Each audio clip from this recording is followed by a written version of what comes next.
ഞാൻ ഫോൺ ചെയ്യാൻ പോയതാടാ. അപ്പ സ്മോക്ക് ചെയ്തല്ലേ? കയ്യില് സ്മെല്ലുണ്ടല്ലോ.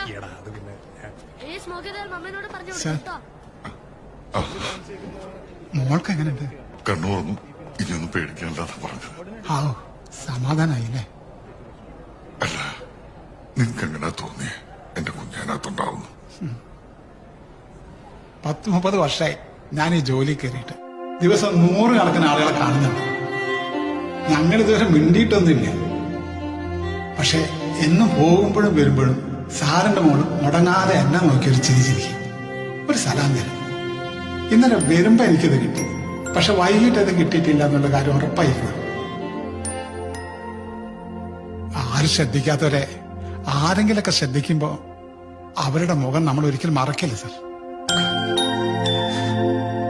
ശരിക്കും നിലത്ത് നോക്കി നടക്കാനല്ല, മുഖത്ത് നോക്കി നടക്കാനാണ് ഈ കാലത്ത് മനുഷ്യനെ പഠിപ്പിക്കേണ്ടത്. എന്നാ ശരി, ഞാൻ അറിഞ്ഞു ഡ്യൂട്ടി കയറാൻ സമയം. അധികം മാറി നിൽക്കാൻ പറ്റില്ല. ശരി.